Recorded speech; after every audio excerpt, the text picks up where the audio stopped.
ማነሽ አንቺ የኔን ህይወት እንደፈለግሽ የምትመሪው? ስትፈልጊ ይቅርታ ትያለሽ፣ ስትፈልጊ ድንግት ገብተሽ ታመሰቃቀያለሽ። ሰላም ቤተሰብ እንዴት ናችሁ? ደህና ናችሁ? የኔ በጣም ደህና ነኝ፣ እግዚአብሔር ይመስገን። ባላችሁበት ሰላማችሁ ብዝት ይበልኝ። ተመልሻለሁ። እንግዲህ በሀይሚ ቤት ለቀዋል ማለት ነው። ድንገት ነው፣ መርዶ ነው የሆነብኝ የዩ ይቅርታ ማለት ነው። እንደ በአጭር ጊዜ ቤተሰብ እኔስ ነገሩ ይረዝማል ብዬ ነበር። እኔ ግን አንድ ሹክ እንድትሉኝ የምፈልገው እውነት ኮሜንት ላይ ያሳውቁኝ። በቤኪ ቤት ቪዲዮ ተለቆ ሚስጥር ወጣ እያላችሁ ኮሜንት ላይ በጣም ስትሉ ነበር እና እስኪ ሹክ በሉን። ቲክቶክ ላይ እርግጠኛ ነኝ መቼም ሪከርድ ተደርጎ ሳይፖሰት አይቀርም፣ መቼም እናየዋለን ግን እስከምናየው ጉጉት አልን። እውነት ለመናገር ሹክ በሉን። ምንድነው የተፈጠረው? መቼም አላችሁ አንዳንድ ምስኪን መቼም አሁን የነቃችሁ አሁን የገባችሁ ይመስለኛል። በጥቅሉ ስራ እንደሆነ የገባችሁ ነው እንጂ ከዛ ያለፈ ነገር ሌላ ነገር የሚሆን አይመስለኝም። እርግጠኛ ነኝ ግን ዙሮ ስራ እንደሆነ በግልጽ ታይቷችኋል መሰል አንዳንዶቻችሁ ማለት ነው። እና በጣም ስትስቁ ነበር ኮሜንት ላይ። አንዲት እህታችንም እንደዚህ አንድ ወንድማችን ክፉ ነገር ሲናገር ኮሜንት ላይ በቤኪ ዩቲዩብ ተለቋል እና ክፉ ነገር አይወጣችሁ ካንደበታችሁ ብላ ኮሜንት ሰጣለች ከኔ ቤት። እና ምን ተለቋ ነው? እስኪ በግልጽ ሾክ በሉን ቅመሞችዬ። መቼም ከእናንተ እኮ ምንም የሚያመልጥ ነገር የለም። አቤት ፍጥነታችሁ! አቤት ፋስት እኮ ናችሁ። ሪከርድ አድርጋችሁ ቲክታክ ላይቭ ላይ ራሱ ተሎ ብላችሁ ሪከርድ አድርጋችሁ ስትለቁ እርግጠኛ ነኝ ቲክቶክ ይፖሰታል ብዬ አስባለሁ። ለማንኛውም ግን አብዛኞቻችን ነቅተናል ይመስለኛል፣ ድራማ እንደሆነ ስራ እንደሆነ ግን ማለት ይሄ ነገር ግን ሪሊ ላይፍ ማለት ይሄ ነገር ፕራንክ ቢያደርጉትም አስተማሪ ነገር እንዳለው ታውቃላችሁ ቤተሰቦች። አንድ ልጅ በፍቅረኛ ይዞ አንድ ልጅ ቢከዳት ያቺ ልጅ ምንድነው የሚሰማት? ያረገዘችው ልጅ ወደ የትኛው ትሆናላችሁ በሚል ነው። እና አስተማሪ ማዘል ነገር አለው። ሰውዩ እንግዲህ ዛሬ ሀይሚና ብሩኬ በጣም ነው የሚዋደዱት። እኔ ከነሱ ህይወት ገብቼ ኦዲየንስም ክብር ማለት ምን ያህል እየተሰደብኩ እንደሆን እያየው ነው። በጣም ነው የሚወዳቸው ተመልካች። ሀይሚና ብሩኬ መሀል አንድ ሰው እንዲገባባቸው አይፈልግም እና በጣም ስለሚወዳችሁ እኔ ራሴ ክብሬን አጥቻለሁ።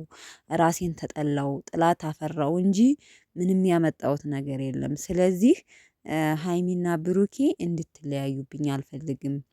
እኔ በእኔ የተነሳ እንድትለያዩብኝ አልፈልግም ብላ እንግዲህ ይቅርታ ብላ ጠይቃለች። ሀይሚ ግን ይቅርታ አልቀበልም ብላለች። ቤተሰብ ማነሽ አንቺ? ስትፈልጊህ አሪፍ የሆነውን ህይወቴን ገብተሽ ብስቅልቅል አድርገሽ ከዛ አንቺ በፈለግሽበት ሰዓት ደግሞ ይቅርታ ብለሽ የምትወጪው ማነሽ? እኔ ስምቀበልሽ ምን ስለሆንሽ ነው? ስለማታቂኝ ነው። አያገባሽም አለቻት ማለት ነው። ያው እንግዲህ ሀይሚዬ ልህ ይዟት ብሩኬን አለቅም እያለች ስትሟገታን ነበር። ግን ዛሬ ብሩኬ አንተ ከቤት እያደርክ አይደለም፣ አሁን ደግሞ አንዷን አስረግዘህ አንዷ ደግሞ እንዲሁ አርግዥ ያለው ብላት መጣለይ የስንት ልጅ እናት ልታረጊ ስትል ሀይሚ በጣም ነው ያሳቀችኝ፣ እዚህ ፓርት ላይ ማለት ነው። የስንት ልጅ እናት ልታረገኝ ነው ያለችው። እና ለማንኛውም ግን ያው መጨረሻ ላይ እሷ ያው ሀብን ይዘው ሀብ ሽማግሌ ሆኖ ሁለቱንም አረጋግቶ እሷ እንዲታረቁ ነበር የፈለገችው። ሰው ግን ሀይሜ አልታረቅም። ምን ብዬ አንቺ ስላልሽኝ ነው ወይኔ የምታረቀው? በራሴ መንገድ ራሴ በምፈልግበት ሰዓት ነው እንጂ አንቺ ምን አገባሽ?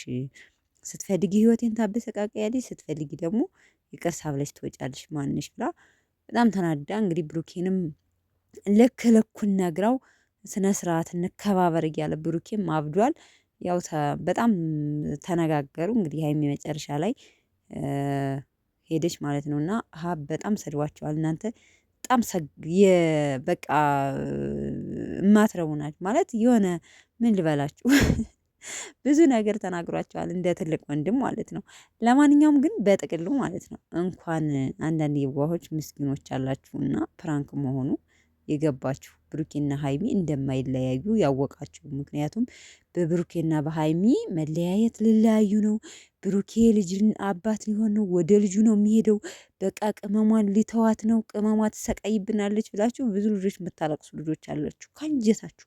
ስታሳዝኑ ስወዳችሁ ግን ማርያም ምን አይነት ልብ ቢኖራችሁ ነው? እና በጣም ከመውደዳችሁ የተነሳ ሀይሚ ሀይሚ ሀይሚ ተጎዳይ እንዴት ቲክታክ ላይቭ ላይ ሰቅ ሰቅ ሰቅ ሰቅ ሰቅ ብላ ስታለቅስ ቀጥታ አይቻታለሁ። አንድ ልጅ ማለት ነው። የሰው መውደድ ስጠኝ። እውነት በጣም ነው የምትወዷት ግን ማለት የምንወዳት ማለት ይቻላል። እኔ ብወዳትም እንደናንተ ላላቅስ እችላለሁ። እውነት ሀቅ ለመናገር ግን ሴት ልጅ ደግሞ ስትበደል በተለይ በወንድ ልጅ ስትከዳ ማየት አልፈልግም። ግን ይሄ ስራ ነው ከመጀመሪያውም ስራ እንደሆነ ስለማቅ ነው ቤተሰቦች። ምክንያቱም በተደጋጋሚ ከሶነ ሶስት ሲጀምራችሁ ብታዩ ብዙ ጉድ እየሰሩ ነው። ከነ አብርሽ እስኪ እንማር። አሁንም ወደፊትም እንደዚህ ነው ቢባል ቤተሰብ ፕራንክ ነው እንጂ ትክክል አይደለም። አሁን ሩታ እናንተና ፕራንክ ነው እየተጫወቱብን ያሉት። ግን አሁን ቲክታክ ላይ ላይቭ ላይ ትላልቆች ዋና ታዋቂ ታዋቂ ራሱ ስለነሱ ሲያወሩ ነበር። ሄርሜላን ሊያገባ ነው ድጋሚ ብሎ ማለት ነው። ዩቲዩብ ቢዝነስ ለማግኘት ማለት ነው የማይደረግ ነገር የለም ማለት ይሄ እንደውም በጣም አሪፍ ነገር ነው። ስንት ነገር የወረደ ነገር ይሰራል እንዴ? ስንት ተደፍታችሁ ስንት ለፍታችሁ ስንት ሰው ከላይ ከወጥቶ ተሰቃይቶ የማያገኘውን እኮ ዩቲዩብ በአንድ ቪዲዮ ምን ያህል ሺህ ብር እንደሚከፈል ሁላችንም ዩቲዩበሮች በትንንሹ እንኳን እናውቃለን። እኛ እንኳን ትንንጥ የምንቀምሰው ማለት ነው። እንኳን ይሄን በ200 በ300 ሺህ ቪው የሚታይ አንድ ቪዲዮ ማለት ነው። ስለዚህ የወረደም ሊሰሩ ይችላሉ ወደፊትም ማለት ነው። እና በጥቅሉ የዋሆች አትሆኑ። አንዳንድ የዋሆች አላችሁ። እውነቴ ነው የምላችሁ እያያችሁትን የምታምኑ በቃ እንደ ሴት ልጅ እዩም ተጎዳች ብለናል። ሀይሚም በጣም ሀይሚ ተበደለኝ ብለናል። እና በጥቅሉ ግን ቤኪ ቤት እውነት ለመናገር ምን እንደተለቀቀ ሹክ በሉኝ ቤተሰቦች። እንዲህ እኛ እኮ የወሬ ሱስ አለብን። በተለይ እንዲሁ በቃ ምን ይሆን ብለን ጭንቅላቱ ፍንድት ነው የሚያደርገን ሀሳቡ ራሱ ማለት ነው። ካሜራማኑ ምን አውጥቶ ይሆን? አይ ካሜራማን እኮ ከባድ ነው። ለማንኛውም ግን እንደዚህ ነው። አንዴም ሀይሚ ቪዲዮ ለቃ እኮ አጣፍቶ ተስተካክሎ ነው የተፖስተው። እና አለ አንዳንድ ነገር ያጋጥማል። እነሱም እኮ ሲሰሩ ቤተሰቦች ስንት ቸክ ተደርጎ ኤዲት ተደርጎ ከተደርጎ ነው የሚለቀቀው። ታውቃላችሁ፣ ተቆርጦ ታውቃላችሁ። እና እንደዛ ነው ቅመሞችዬ፣ ፈታ በሉ። እንኳንም ደስ አላችሁ። ፕራንክ መሆኑ እንኳንም ገባችሁ። ሀይሚና ብሩኬ ሊለያዩ ነው ብላችሁ የምታስቡ ማለት ነው። ግን አሁንም ነገሩ ያው ሀይሚ ይቅርታ አልተቀበለችም። ከብሩኬ ጋር ያላት ሪሌሽን እንደጋለ ነው በመሀላቸው። ግን እውነት ለመናገር በዓልን ፏ ብላችሁን በአንድ አይነት ሀበሻ ቀሚስ እንዲህ በዓል እኮ ገና በዓል እየደረሰ ነው። ቤተሰብ ተለያይቶ ተኮራርፈው ሊመጡ ነው። እንዲህ እሙሽዬ ቤት ሂደሽ አማትሽ ጋር ዶሮ ሰርተሽ ምናምን ቅመምዬ ማለት ነው ቤተሰቦች እናቴን ይሄን ነበር የነበረው ከዚህ በፊት ራሱ እንዴ አሁንም ለበዓል ተኮራርፈው ሊመጡ ነው ምናምን ስል ነበርና ለማንኛውም የሚመቻችሁ ያበደ ነው ቤተሰቦቼ። ቪዲዮ ላይክ እያደረጋችሁ ተባበሩኝ ማለት ነው። መቼም እኛ አለን አይደለ ዝም ብለን የምንለፋ ማለት ነው። እና ይመቻችሁ፣ ወዳችኋለሁ ቤተሰቦቼ። መልካም አዳር